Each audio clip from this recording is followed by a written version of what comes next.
first a disclaimer. I didn't choose any of the topics that I'm speaking on this weekend. Right? I simply gave a choice.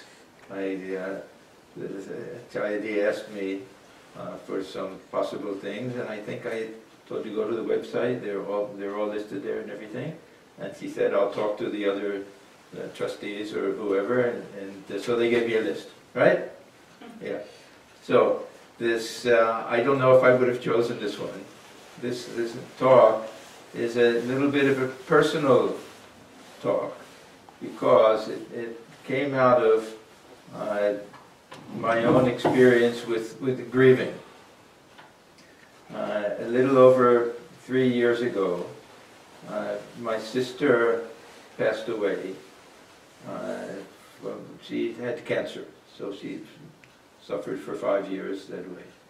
And she was on some experimental treatment, and we were a little bit optimistic. She was doing okay, and then at some point they said, no, there's no hope, and then very quickly she went after that.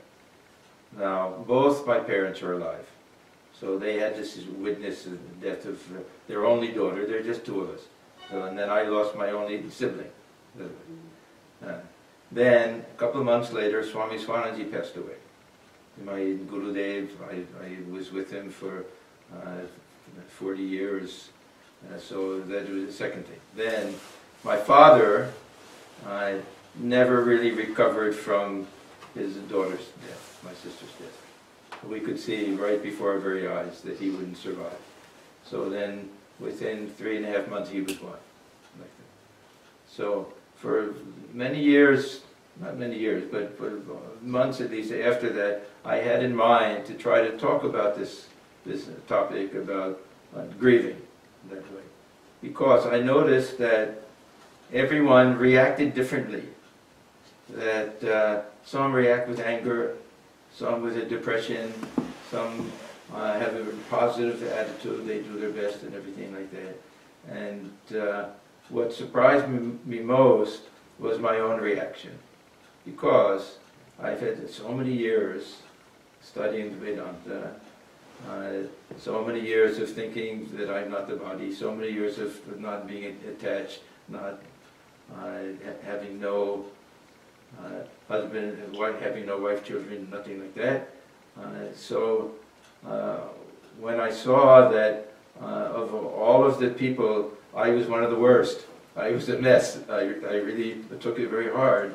Then I thought, what is this? This nature of grief and mourning is a very powerful thing. So I thought I would talk about it. And this whole talk is based on the fact that chapter 2 of Bhagavad Gita deals directly with this idea, because Sri Krishna is asking Arjuna to kill people, at least fight in battle, and we assume that they will have to kill some of them, to kill people that are his own relatives. Some of them are cousins that are the clear enemies, but then they have uncles and grandparents, grandfathers in common and everything that are very dear to them. So we all know the story from the Mahabharata that it's the duty of Arjuna and his 4 brothers to fight in this war for the sake of dharma.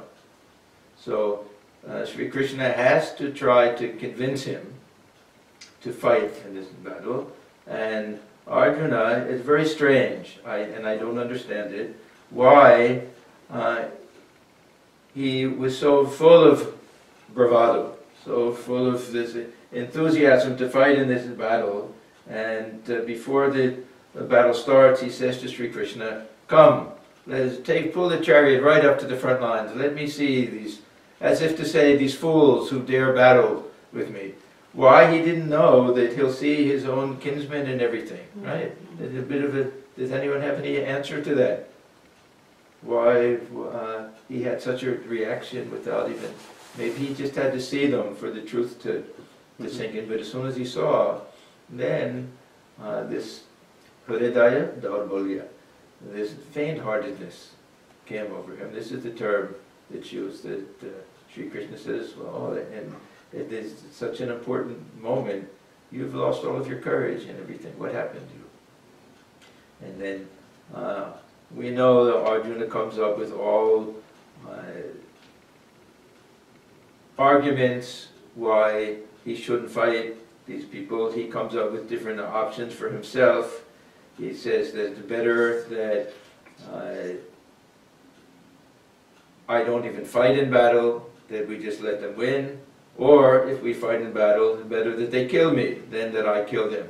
What enjoyment can I have if it's all covered with blood? That way. Right. And then he says, no, better that I give up this Kshatriya business and I go, he doesn't say become a sannyasi, but that I go bake my food and just lead a spiritual life. So we assume something like that. Then Sri Krishna, on the one hand, he has to convince Arjuna to fight in this battle because everything hinges on his participation. Now this itself is also a curious thing because he's doing everything to convince Arjuna to fight. That's number one. Number two, later he'll say, well, it doesn't really matter because your own nature will make you do it. You're a Kshatriya, and because of that Kshatriya nature, that will come to the forefront and you'll automatically do it. Number two. Number three is that it's all a show, it's all been pre-planned. We read this in the Vishvarupa Darshana, chapter 11, that these people are already killed, that you just have to be an instrumental cause, nimitta matra, like that.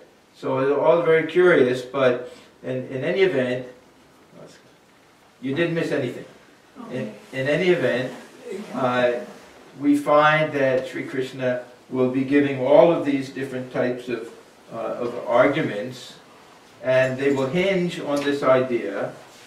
Oh, this I can save to the end. They'll hinge on this idea that there's something misplaced in grieving for people. Why? Because we grieve for an individual that we identify with the body and that we don't understand has a separate existence.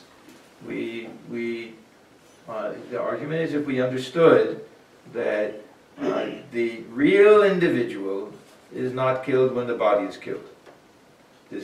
We can say we have two ways of looking at it. One is a jiva. One is a jiva and the other is Atman. And we'll get both arguments here. When Sri Krishna is talking about the Atman, then he'll say, never born and never dies. Completely transcendent, completely separate. When he's talking about the Dehi, the indweller, this indweller is born in the sense that it takes a body and then gives up a body, just as we take on clothes and other clothes, and that this death is just another stage. So sometimes he talks, even if we identify with the jiva, the individual soul, and not the Atman, the pure consciousness, which is one and not many, even if we feel that there are many jivas, even the jiva is not killed when the body is killed. So the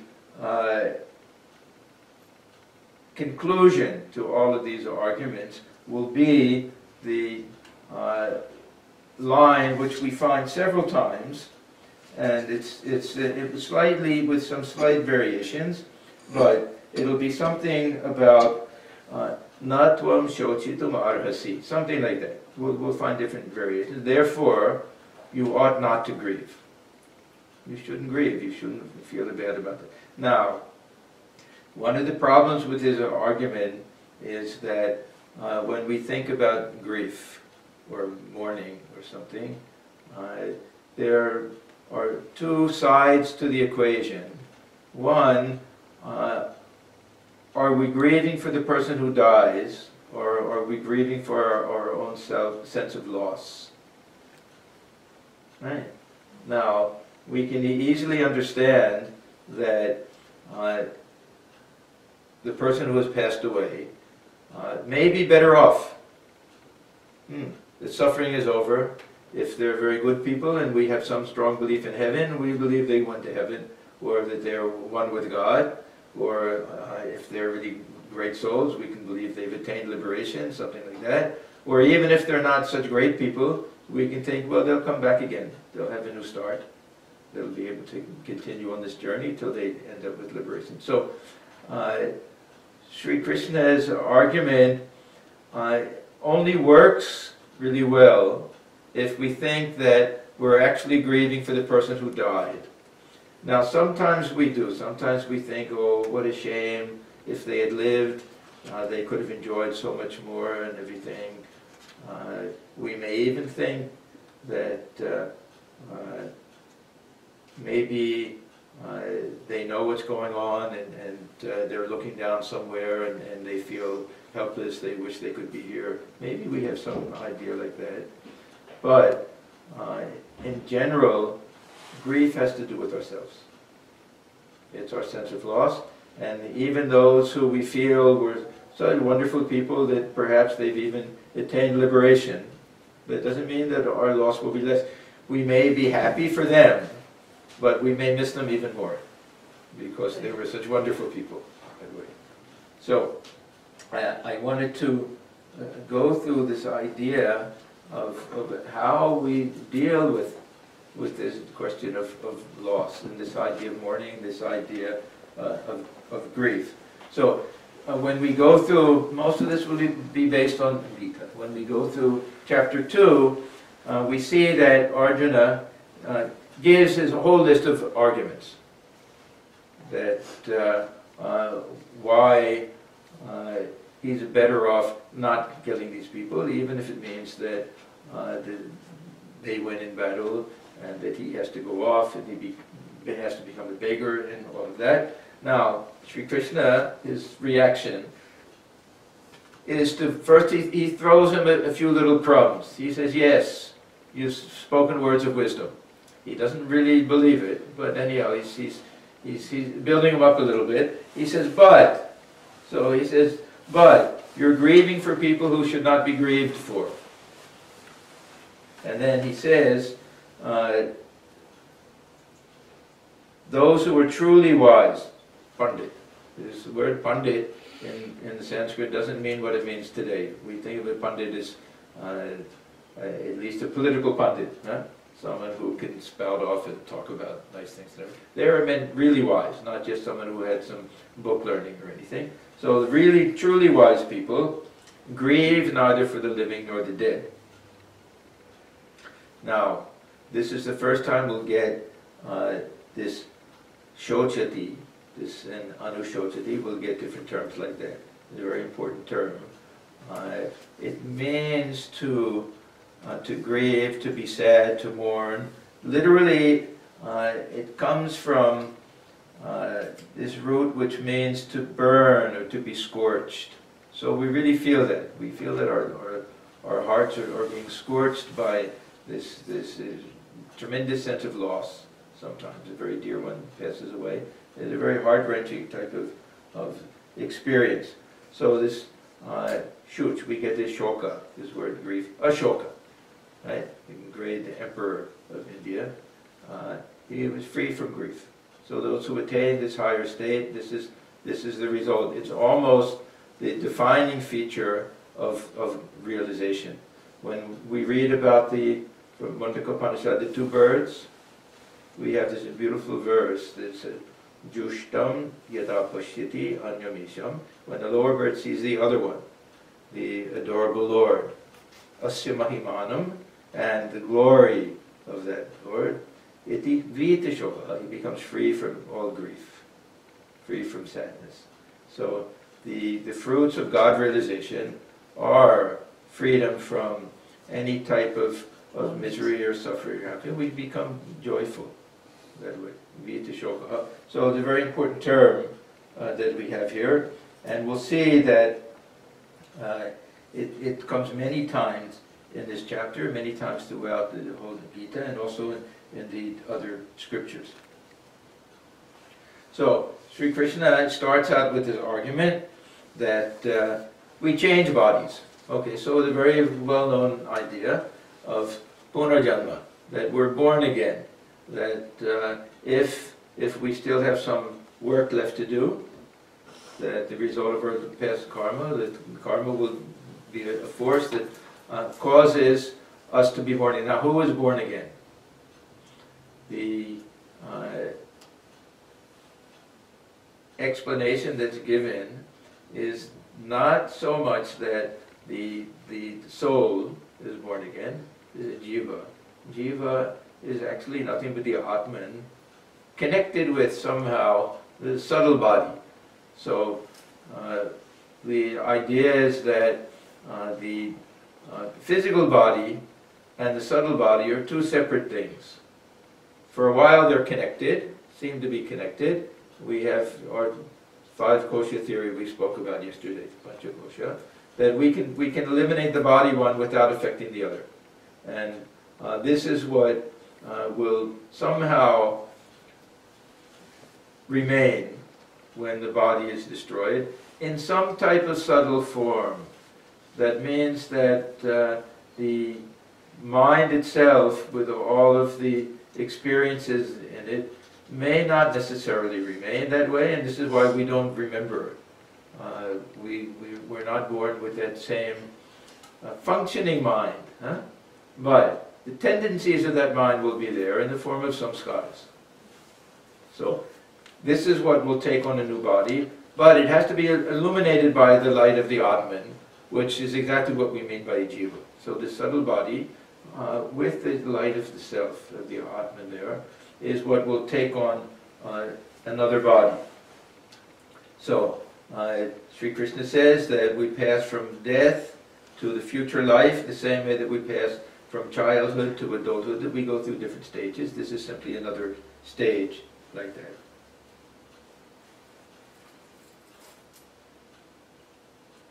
And then he'll talk about the real self. So this is the jiva, we could say, that the real self, the Atman, is already one with the Brahman. It's already perfect. And that never really enters into a body.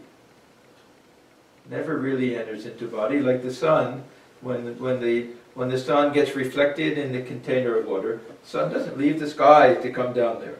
Yeah. But each one of us will have that reflected sun within. That will be the individual soul, but we're really that one sun. The light that's in doesn't belong to here, it doesn't come from ourselves. We're not self-luminous. It's a reflected light. The light of the sun is swayam prakash.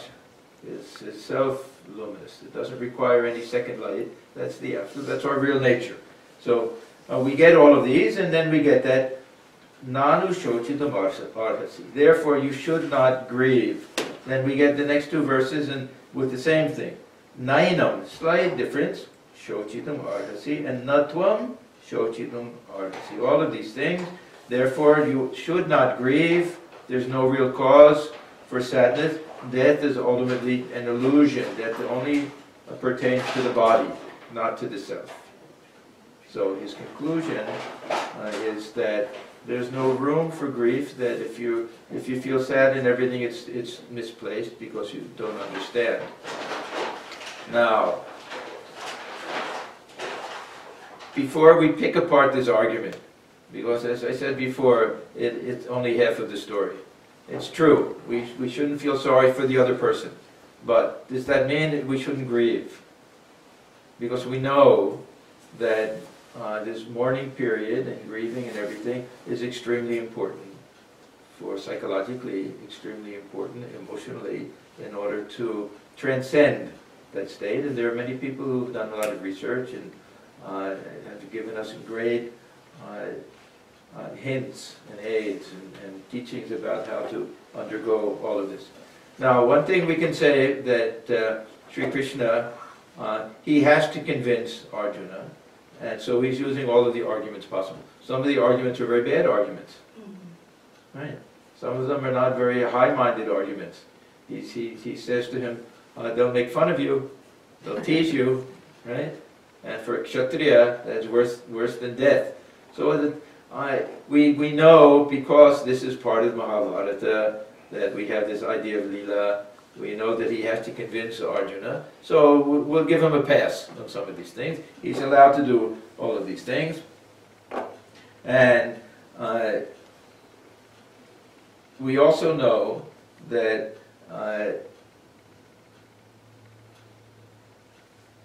this idea of predestination comes into this a little bit. That the arguments that Sri Krishna is giving, because most of them are good arguments, but it's really an opportunity for him to give these highest teachings on the self, the real nature of the Atman, the unborn and undying. And this is why when someone passes away, generally there's a whole set of verses from chapter 2 that are chanted. This is a very traditional thing at that time. So we have a combination of an opportunity for Sri Krishna to give the highest teachings about the real nature of the self, on the one hand, and on the other hand, a part of this long epic poem where because of the need to reestablish dharma, that Sri Krishna has to convince Arjuna to fight. So he'll give all different arguments at all different levels, because Arjuna is an ordinary person. I mean, he's not an ordinary in every possible sense, but he has all of our human emotions, and he has his pride, his kshatriya, and all of those things. So we get different types of arguments that way. Now, this whole process of rebirth, this is a very mysterious thing. We are not given any good details on how it happens, how it takes place. We find in some of the early Upanishads some ideas that may strike us as very primitive ideas. That when the body is burned, that we see the smoke go up, and that the soul goes up there, and because it's vapor, it goes into a cloud, and then it'll come down as a drop of rain, and it'll go into some type of crop, or wheat or corn or rice, something like that. And then it'll be eaten by a person or an animal even, and it has to be eaten by a male animal, and that will have to be transferred to the female at the time of conception, and then that soul will have a new body. And if by chance it's a human, it'll take a human birth. It's not a very sophisticated idea, and it's not taken too serious. Some people say, well, this is in the Upanishad, we have to take this literally. Shankaracharya himself says that the main purpose of this is for us to realize how rare this human birth is, that we shouldn't waste it, that it could be lying dormant in some crop for so many years, and the seed, it has to be over and over. Anyhow, the point is we don't really know how this happens. In chapter 15, there's a beautiful image that just as the wind will blow over flowers and carry the scent from one to another, so this subtle body will be carried and will go to another. The pollination. Yes, and the Lord is doing it. It says, Ishvara, he'll carry the scent from one to another. But anyhow, we don't know very much about how any of this works, but we're given a very nice promise that Sri Krishna says, Nahi kalyana kurit kastya dorgatim tadagachiti. That whether we understand what happens, one thing that he says, I can promise you, is that a good person, kalyana kurit, a good person, a kind person, a nice person, will never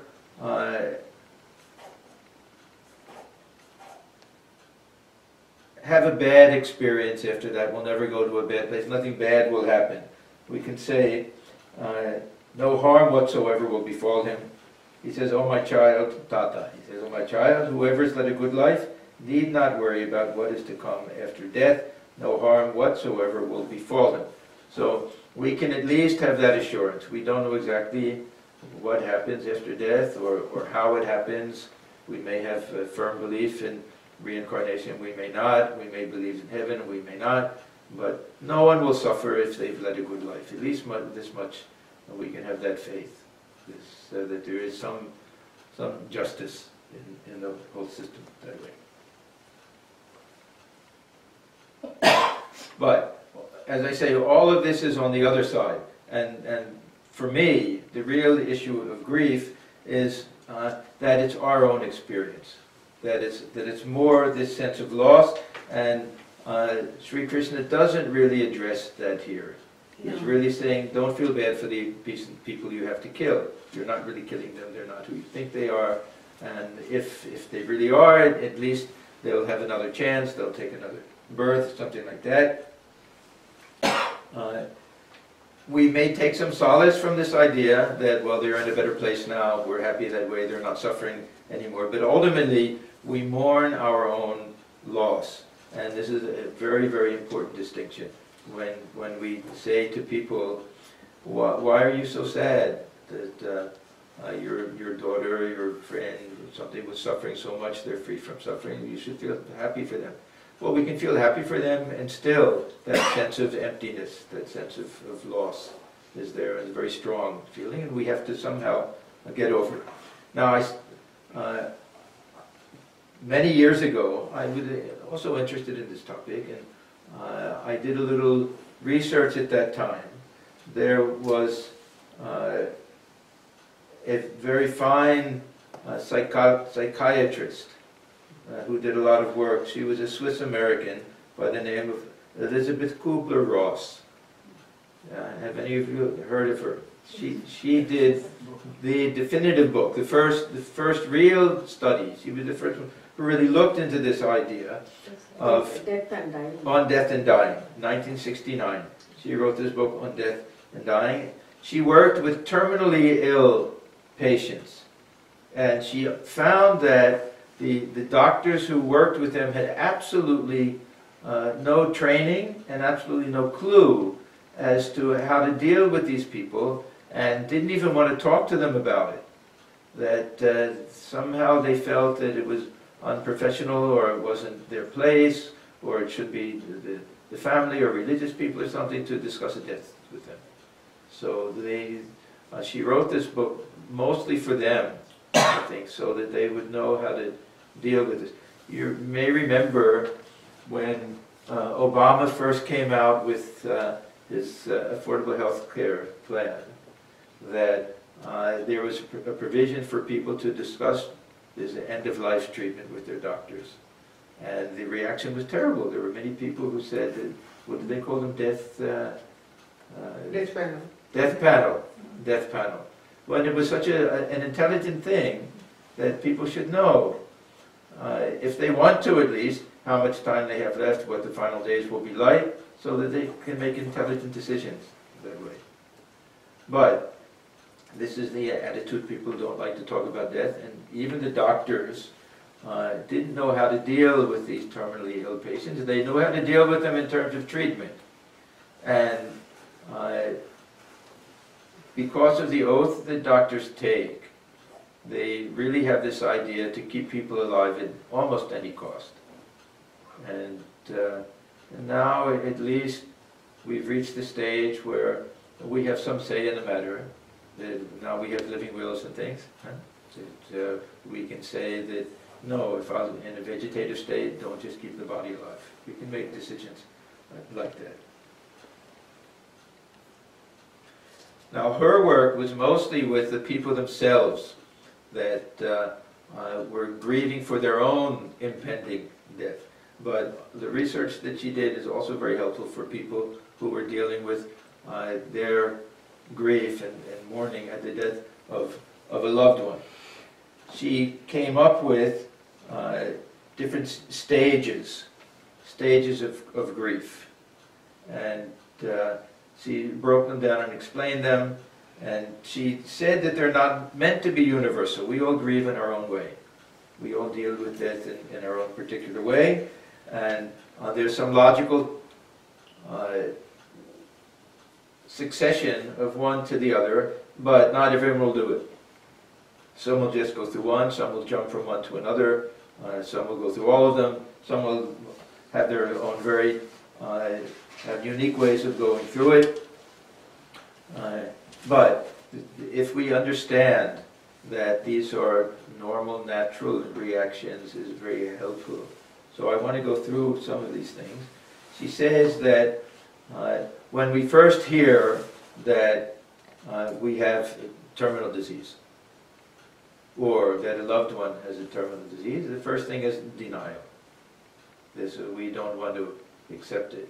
Look at Sri Ramakrishna, how when he had his cancer, how there were some to the very end, they would refuse to accept it, and they said, oh, it's a trick, that Sri Ramakrishna is doing this, so that he can see who the real devotees are, and that when he's fulfilled the purpose of the whole thing, that he'll be able to cure himself.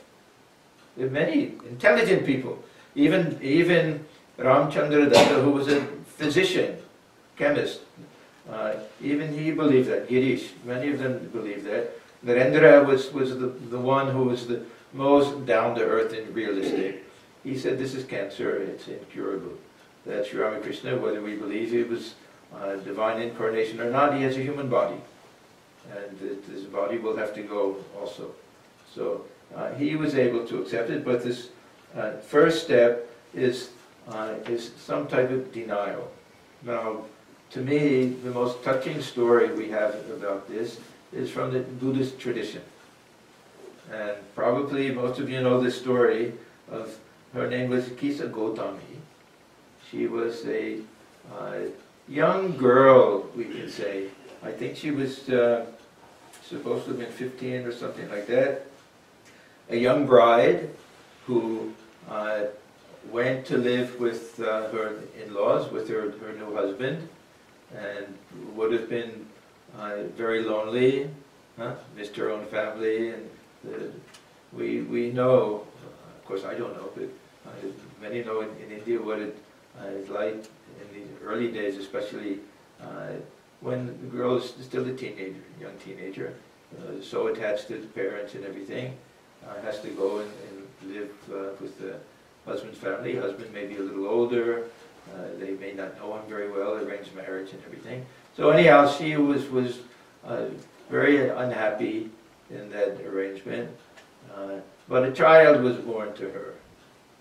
And shortly after the child was born, her husband died. Now that was okay, that because she hadn't formed that great attachment or anything, but she had this child. The fact that she had a child was the only saving grace in her whole life. So this was the greatest joy that she had, the child. Otherwise, having to live with the in-laws who were like strangers to her, no husband anymore. You know, the life of a young widowed girl in India at that time, it would have been a horrible type of thing. So the baby she had was everything to her. Then the baby got sick, and one day the fever got very high, and the baby died. So you can imagine the pain and suffering and feeling that she had. So she was she couldn't believe it.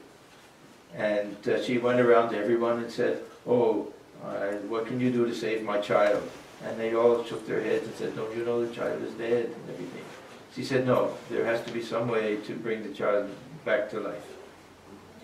So somebody said that, well, the only thing we can say is you go to Buddha, the great holy man is there, and you talk to him, perhaps he can do something, bring your child back to life. So she goes to Buddha, and he says, yes, my child, I can do it. I want you to bring back to me some mustard seed, white mustard seed. And through that I'll be able to bring your child back to life. So she says, okay, there must be somebody who has this white mustard seed. And then he says, but my child, you have to get it from a house in which no one has ever died. Yeah.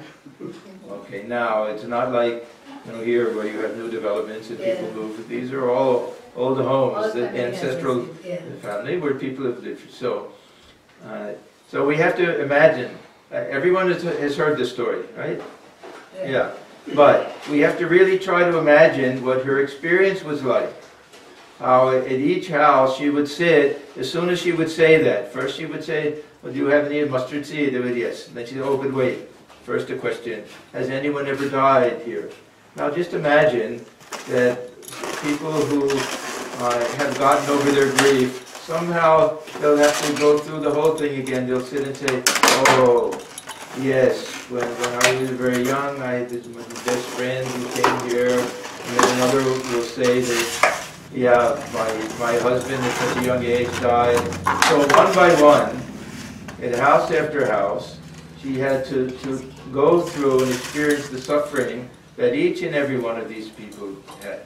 So this the whole thing was this type of catharsis, this type of experience that she had to go through, where all of these old wounds were reopened in everyone, and she had to go through all of the weeping and wailing and grief that all of these other people had. And after this, she understood that no one is free from this. Everyone will have to experience loss sooner or later, like that this life is something impermanent, that everyone will die, no one will escape suffering in one form or the other. So she went back to Buddha, and then she understood why he did all of this, and she said, no, now I simply want to take refuge with you, you teach me. So this is the first stage, this feeling of no, it can't be true, it can't be me, that we refuse to accept it. We'll go to another doctor, perhaps the diagnosis is wrong, that someone is going to die, or once they've really passed away, it just, we wake up the next morning and expect to talk to them, to see them again. So it takes a long time before that sinks in. Then, second stage is anger. And this happens very often that, first of all, if it's us, that we hear we have a terminal disease, why me? What did I do to deserve this? That is not fair. So this idea of fairness comes. Then if it's a beloved, it's the very same thing. Especially if they're good people. If they're good people, we say that it's not fair. We see people who lead such bad lives. They cheat, they steal, they lie and everything, and they live to be 100 years old. And all they do is selfishly enjoy everything. Not a day of disease, of sickness. And yet there's such a good person at such a young age, has such a terrible disease, that has to die, doesn't have the chance to watch children grow and all of that. So this type of anger comes. And there's another thing that happens, and this is a very sad thing, because it's people who have tremendous faith. Some people, they'll say that, oh, Thakur is watching everything. Thakur will save me. And whatever happens, they're in a car, there's an accident ahead of them, it could have been me, oh, Thakur saved me. Now, whenever I hear people say that, I get very nervous. I appreciate their faith and everything, but what happens when he doesn't save them? Right? One day it'll happen to us. It's not always going to be the other person, and we shouldn't always want it to be the other person. That's the other thing. Should we really be happy if they say we're tested for cancer, right? Yeah. And we find out that we don't have it? We're very happy. Well, what does it mean? Somebody else has it. If we think of the law of averages, a certain percentage of people will die from a certain thing, right? We're saved, that means that somebody else is getting it. I'll tell you a nice story. Swami Atmajnanananda was president of our order for a long time, a very wonderful sadhu. And when he was younger, he was so sweet and everything that they would always send him to centers where there were problems, because he could solve all of these problems. Yes, a very sweet, loving nature. So he was called to headquarters, and everybody said to him, they're going to send you to Cherrapunji. Cherrapunji is a tribal center, and there was a terrible problem at that time. The local people were so much against the order there, they even cut off the water supply. It was a really terrible situation. And everyone said to him, you don't go there, no matter what. If they ask you, are you willing to go there? You say, well, please forgive me. And so he was all set for that. So, and it actually happened, that the headquarters said, we'd like to send you to Cherrapunji. But they knew that it was a difficult situation, so they weren't about to force him. They said, you think about it, if you're willing to go, you please let us know. So he came out and he said, "Oh, now I'm saved, that I'll tell them that, no, please forgive me, that I'm very happy where I am, they let me stay there." So he went and he told them that. The next day he heard that one of his brother monks was chosen to go to Cherrapunji. And then he said, "Oh my God, because I said no, I'm the cause of him going there." Oh. Yeah, I'm the cause of him going there. So immediately he went back to headquarters and said, "No, send me." So we don't think about it sometimes. We all want to be to get in the A section of Southwest Airlines, to be the first one to click it right away. We're condemning somebody else to sit in the back row. Yeah. Right? We don't think that way. But anyhow, this idea that we should be saved and our loved ones should be saved, and if they're not, this anger comes. But worse than that, what I started to say is sometimes this loss of faith comes, and I've seen this. So this is why I get very nervous. People say that it's only through Thakur's grace that I was saved today. Because if they're not saved, one day they have an accident, then what will they say? Thakur was sleeping that day. What will they say? And I've seen that some people who were great devotees, that some calamity happened to them, they lost their faith. And they won't come to the center anymore, and they'll be angry at Thakur. It means they still believe in him somehow, but they'll have this anger. So this is what comes next. So we have after denial, we have anger. So once we've accepted it, we feel that somehow it's unfair. It's unfair that happened to us. That and we don't think that it's better it happened to somebody else, but really that's what it means. And so the anger comes. Then she says the next stage after that is bargaining. That and this will be, of course, before death. So this is a little bit what Arjuna is doing.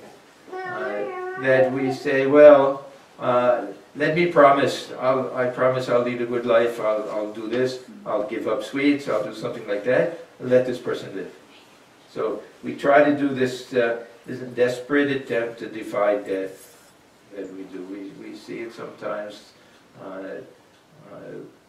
with an individual who's told that, oh, you have 6 months to live. And then they'll try to cut a deal with the guy. I'll give half my money to charity. let me live an extra 6 months, something like that. Sometimes it's a sign of our deep love for somebody else, that we're willing to sacrifice for them or do something. We see even with Sri Ramakrishna, he bargained with the Divine Mother for Keshav.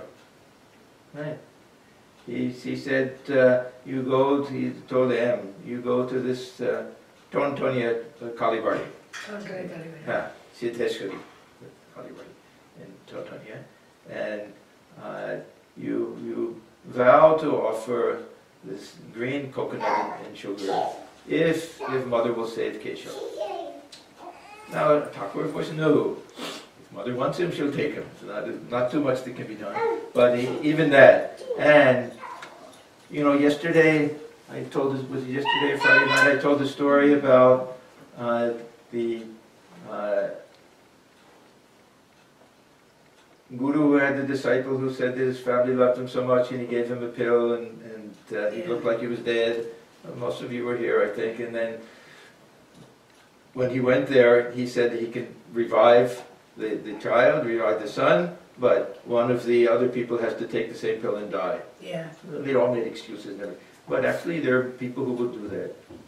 I know that. I know in my own family, my mother and father very happily would have done it for my sister to survive. So this bargaining, there are people, very good people, who really are willing to even give up their own lives for the sake of somebody else. So this bargaining, then after that, depression. So, and it doesn't happen with everyone, but once we've gone through these stages of acceptance and anger, and we try to bargain and we see nothing happens, then sometimes this depression, or at least a very deep type of sadness, this feeling of emptiness, is a very natural type of thing. One of the reasons why we we go through this is that, you know, this expression, misery loves company. It's really true. If we know that everyone goes through these things, that no one can avoid it, it makes it easier. This was the point of Buddha sending that Kisha go to me, house to house to house to house, and then she knew that, oh, it's not just me, that everyone. So this helps very much. But this depression, this feeling of loss, this feeling of emptiness is very strong, even for some of these very highly advanced or God-realized souls. Now think of the case of Swami Turiyananda. Swami Turiyananda was known to be, among all of the disciples, one of the great jnanis. He had this tremendous wisdom, tremendous strength of mind and everything. But he had a great attachment to Swami Vivekananda. And Swamiji had left him in California to work at that Shanti Ashram and to build up the center there. And Swamiji had gone back to India. Now the Swami Turiyananda, his health was not so good, and he also had this great desire to see Swamiji one more time. So he went back by ship, and the ship landed in Rangoon on its way to India. When he was there, he got news Swamiji had passed away before he could get to see him. He was so distraught, really, not that he had a nervous breakdown or anything, but really he was shaken. The system was really shaken. So distraught, and really after that, he never did any of the type of work that the others did. Most of them got involved in starting new centers and really working.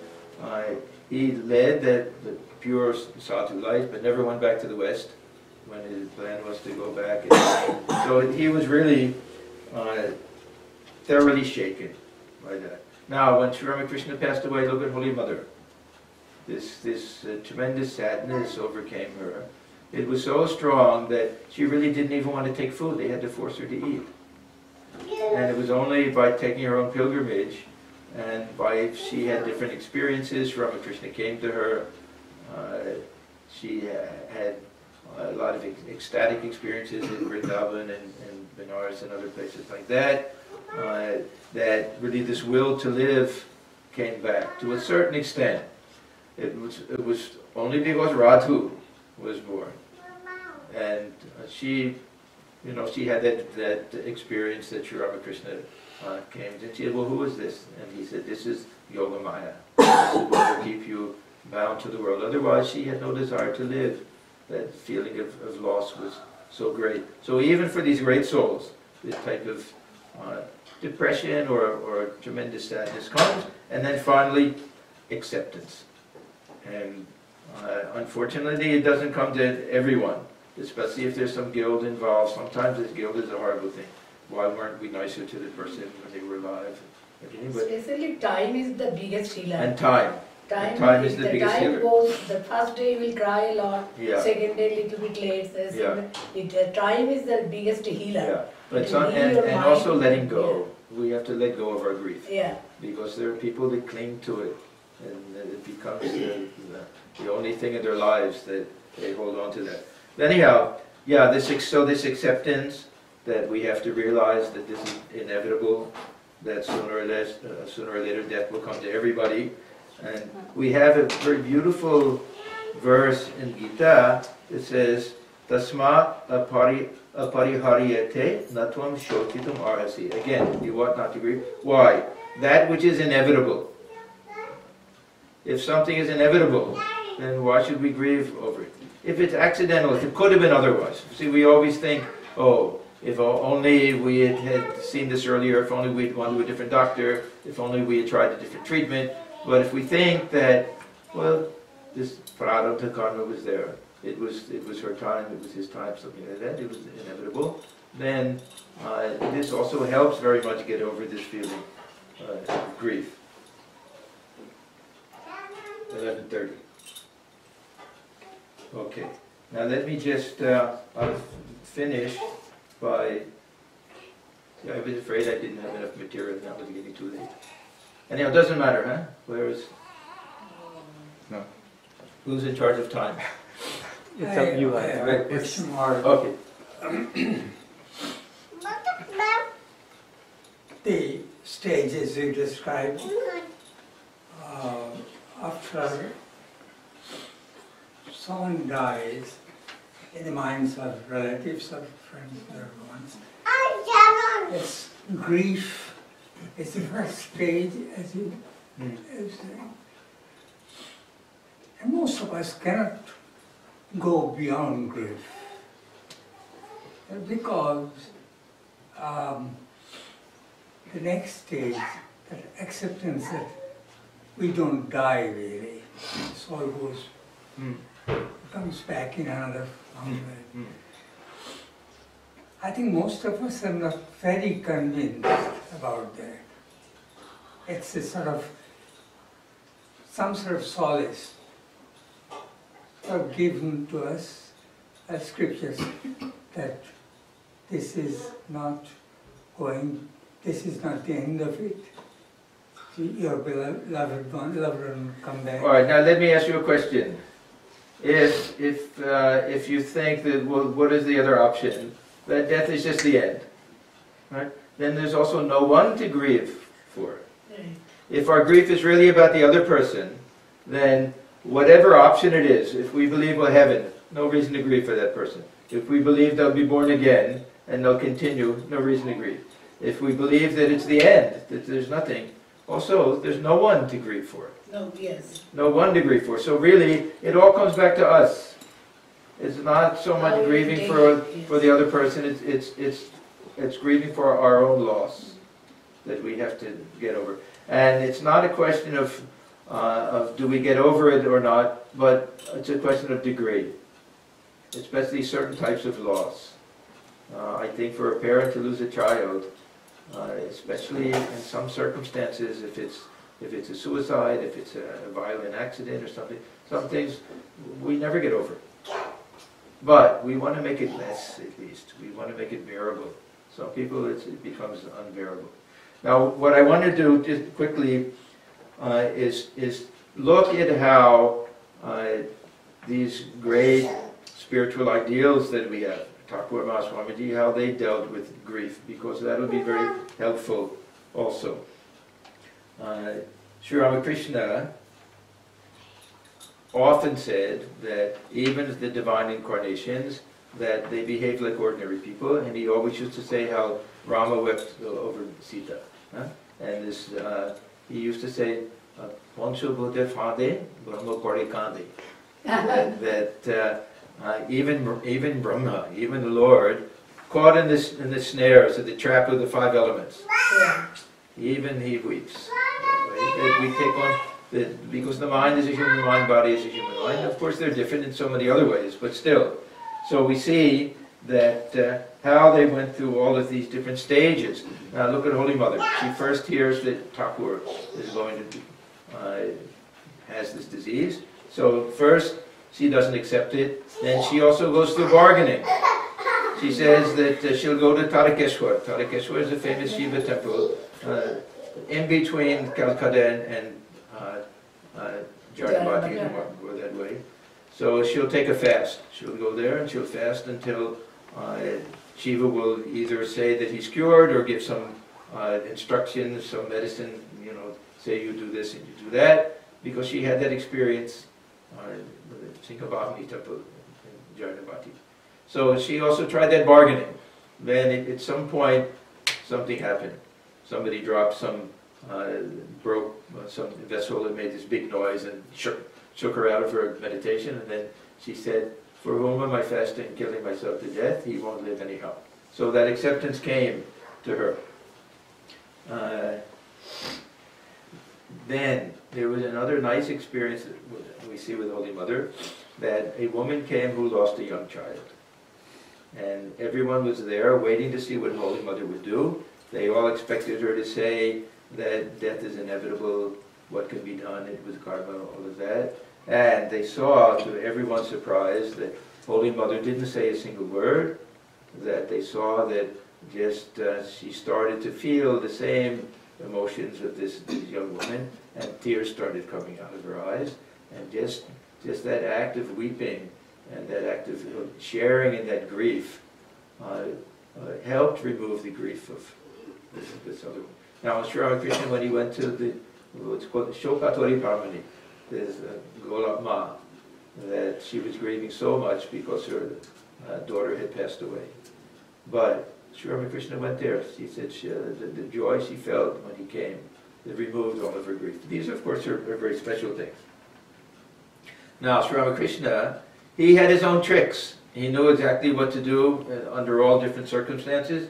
There's Adhar, one of his close disciples, brought a friend of his one day who was grieving that, I don't remember, his wife died, or I don't remember who it was or something.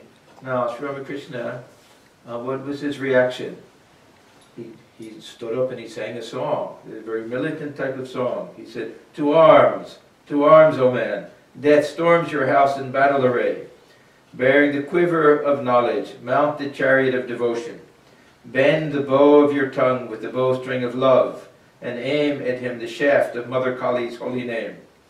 Here is a ruse for the fray. You need no chariot or charioteer. Fight your foe from the Ganges bank, and he is easily slain. Then he says to this man, what can you do? Be ready for death. Death has entered the house. You must fight him with the weapon of God's holy name. So he's giving this militant type of advice. God alone is the doer. I say, O Lord, I do as thou doest through me. I speak as thou speakest through me. I am the machine and thou art the operator. I am the house and thou art the indweller. I am the engine and thou art the engineer. Give your power of attorney to God. So this is all acceptance. One doesn't come to grief through letting a good man assume one's responsibilities. Let his will be done. Now, then he softens it. Oh, it was a son who died. He said, then he added, but isn't your grief for your son only natural? So he understands. This is the softness of his heart. The son is one's own self reborn. Lakshman ran to Ravana when the latter fell dead on the battlefield. Looking at Ravana's body, he found that every one of his bones was full of holes. Thereupon he said to Rama, O Rama, glory be to your arrows. There is no spot in Ravana's body that they have not pierced. Brother, replied Rama, the holes you see in his bones are not from my arrows. Grief from his sons has pierced them through and through. These holes are the marks of his grief. It has penetrated his very bones. Maharaj, repeat that again. The bone, the pierce and holes in the bone. Looking at Ravana's body, Lakshmana found that every one of his bones was full of holes. So he said to him, oh Rama, your arrows are so great, they pierced all of these different places. And he said, no, it's not that it was the grief for his sin. So many of his sons died, has pierced him through and through. These holes are the signs of his grief. Now, it's very interesting to see Sri Ramakrishna's reaction at the death of his nephew Akshay. And we need a little background on this Akshay. He was the son of Thakur's oldest brother, Ram Kumar. Now, the Ram Kumar had some ability to see into the future a little bit. And somehow he knew that if his wife gave birth to a child, the wife would die. So this happened. And this Ram Kumar knew that this child would also not live long. So he refused to become attached to this child. He said, why should the love of this child will only make my grief even worse. So he never held the child, never picked up the child. The child was raised in Kamarpukur. And Sri Ramakrishna was probably around 12 years old at that time. So from the ages of 12 to 16, 17, something like that, Sri Ramakrishna was really the one who looked after this little baby. So this tremendous attachment came. He loved him very much. He was a very intelligent young boy. And so for that whole period, before Sri Ramakrishna went to Dakshineshwar with his elder brother to look for work there and everything. He was the one who really showered love on this small child, when the child's very own father was aloof that whole time. Then, when Akshay became 17, he came to Dakshineshwar to serve as priest. You know, there are different temples there. So the Radha Govinda temple needed a priest, so he came there. And he had grown up now, he was very, very handsome, very pure-souled young man.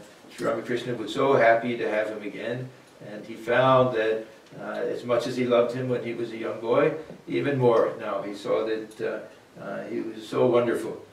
Now, a marriage was arranged for him, and Sri Ramakrishna was very nervous that he also had some sentiment that if he had to marry, that he also wouldn't have gone. This was in 1869, and he came down with a very high fever. Sri Ramakrishna was very nervous, and ultimately he passed away. Now, if you go to Dakshineshwar, the room where Thakur stays is not the room where he stayed in the first 16 years or something. He stayed in the building just to the north, which now they've renovated, I think, and now you can go there. For many years it was just boarded up. It's the ground floor of where Mathur Babu used to stay. And he lived there. After Akshay died there, his grief was so great he refused to live there. That was the time when he moved to the room which we know now as his present room. Now he relates his experiences that day. He says, "Akshay died before my very eyes, but it did not affect me in the least. I stood by and watched a man die. It was like a sword being drawn from its scabbard. I enjoyed the scene, and laughed and sang and danced over it. They removed the body and cremated it." Okay, so that's his first experience. "But," he says, "the next day, as I stood there, pointing to the southeast veranda of his room, I felt a racking pain for the loss of Akshay, as if somebody were squeezing my heart like a wet towel. I wondered at it, and thought that the mother was teaching me a lesson. I was not much concerned even with my own body, much less with a relative. But if such was my pain at the loss of a nephew, how much more must be the grief of the householders at the loss of their near and dear ones." So this is exactly the lesson that we get from the point of view of the individual, that what has happened? Just the outer sheath is gone. Sword is still there.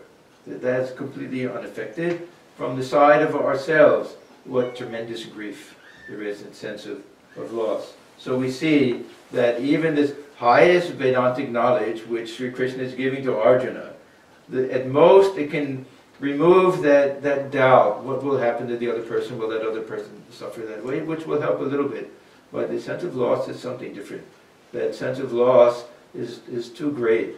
It defeats that Vedantic wisdom that we have. And then time is a great healer, and this detachment and acceptance, all of the stages, all of these things. And even to realize that Holy Mother, that Sri Ramakrishna, that they all experienced this grief. Swamiji himself experienced that anger. When Goodwin died, he was there. He was very angry at God. Somebody said, "Well, Swamiji, isn't it God's will?" And he said, "If there's such a God, whose will it was, if Goodwin died because it was God's will, is it not my duty and my responsibility to fight and kill such a God?" He was so angry. Yeah. So when we see that even these great souls pass through all of these different stages, it's helpful for us. We realize that these are natural human reactions, and we realize there's hope also that we'll be able to. So when Sri Krishna says to Arjuna, "Therefore you shouldn't grieve," he's saying, don't think that this other person is dead and gone. It's just this outer sheath is gone. But he doesn't tell the other side of it, that yes, you'll feel it, of course you'll feel it. But it'll take some time, and it can be overcome, at least to a certain extent. Yeah, I don't remember. We hear mostly Holy Mother's reaction. And Holy Mother, when he passed away, she said, "Nobody loved me like Yogin." When Baburam Maharaj passed away, he said, oh, another brick has fallen. She couldn't bear it because several of the direct disciples passed away before she did. And it was very, very painful. Yeah. Narendra, of course. So Niranjan. Alright, Arjuna heard all these preachings from Sri Krishna. It's a soul, not body, nothing dies, everything else. And he also saw Vishwarupa Darshan. Yes. Yeah. Even after this, Yes. when his son Abhimanyu passed away, he was in hard grieving stage. Yes. Does it correlate with... Exactly what I'm saying, yeah. Because we miss people. The people that we had so much joy being with and talking to and sharing things with.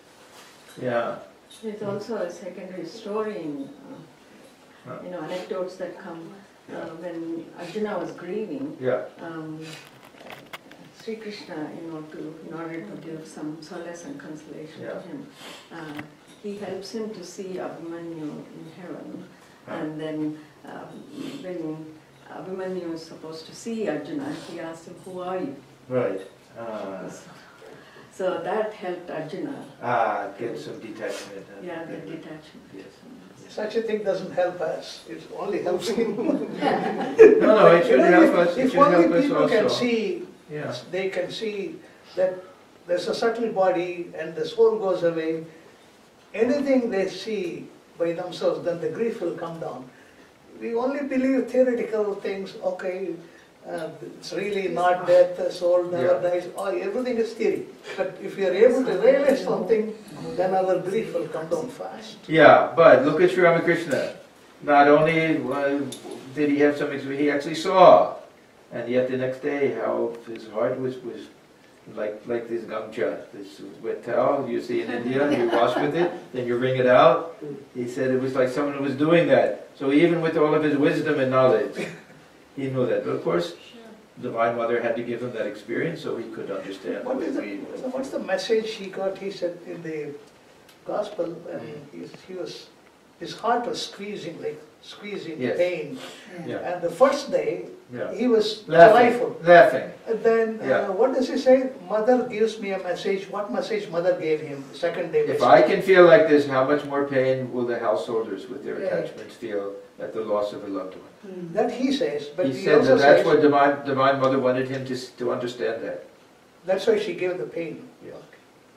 So you cannot just like that dance and be joyful. You should share the grief. That's the message Mother gave him? Yeah, that he simply can't say that, you're grieving, you shouldn't really be grieving, that just the body died and all of that. So he can understand, so he knows the amount of pain that's there. Swami Swananji told me many times that when he was transferred to New Delhi to be head of the center, that he knew that he would now be in a situation where people would come to him for counseling, and some people would have problems, and some people would come to get over their grief, things like that. Now he was very close to a disciple of Holy Mother known as Gopesh Maharaj, Swami Saradeshanandaji, who was considered one of the very, very saintly monks of our order. So he wrote to him and he asked him, what should I say to these people? If they come with this tremendous grief and everything, what can I say to help them? And he said, really there's nothing you can say, but if they see in the midst of this your serenity and your calmness and your compassion and your love and sharing with them, that will be the best help for them. So he said he always tried to follow that. And you could feel that his presence was like that. It was a very soothing type of presence as we were with him. Swami Vivekananda also lost his sister. Yes. There was His sister passed away. She committed suicide. Suicide. She committed suicide. Yeah. And he said that every time in my life when I thought I could go into the Himalayas and peacefully meditate, that something happened to bring me down. Right. So that he got news that his sister, we don't know the details, but she was very unhappy in her marriage. If I can make a couple of points from it. Yeah. Elizabeth Kubler-Ross study. Yes. First of all, she has studied Vedanta. I mean, she was familiar with the Eastern concepts of soul. She was? Yeah. She didn't read, and she actually, if you read these quotes that she puts, they actually directly derive from Hindu philosophy, or Buddhist philosophy. Buddhist, okay. Yeah, one of them, yeah. It's not surprising. Right. Yeah. There was a study published in '95 by 3 psychologists, I can think of the names, but basically what it said is that the societies where the reincarnation is a common theme, Right. the anger and acceptance is much less, and acceptance is higher. And another point that I made in one lecture was, the anger is a product, if one understands karma theory, anger is directed to somebody else for what happened to me or mine.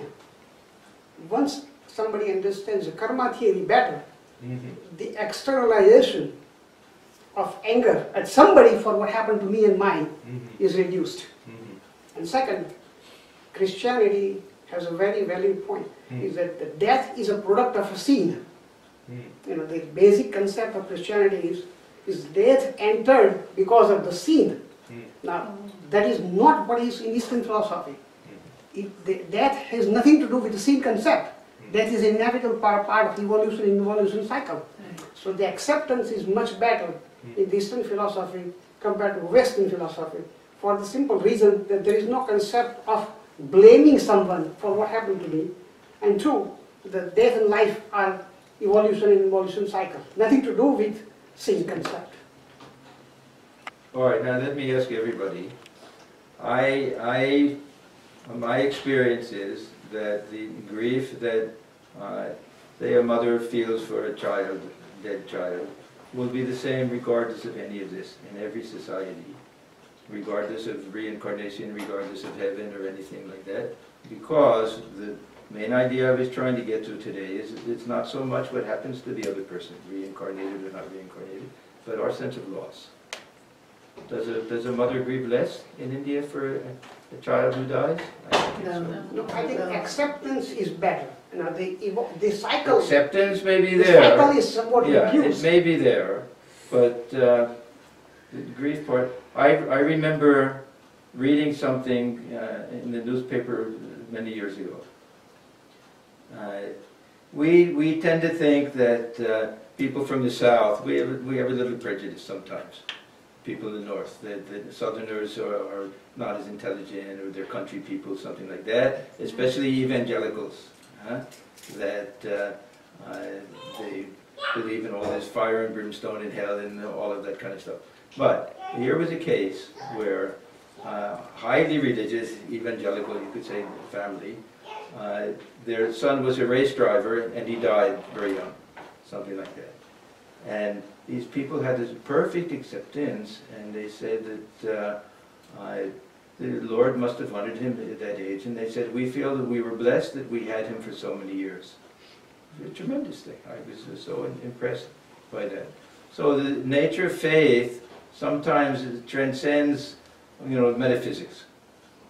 Sometimes that we can have this great acceptance when our metaphysics may not be very logical or anything. That it may not be something that we've thought out very clearly or anything. So it really, sometimes it transcends culture, transcends religion and everything that way. But I was very impressed that way, that how they took no anger, nothing, it went straight to that acceptance stage. Yes, it must have been God's will, and we feel fortunate that we had it for so many years. But it's not easy to take that attitude. If I ask a couple of questions, not directly connected to what you just said, but one is, what is your understanding, or what is your thought about northern pathway and southern pathway, and why Vishnu delayed the death because of northern pathway?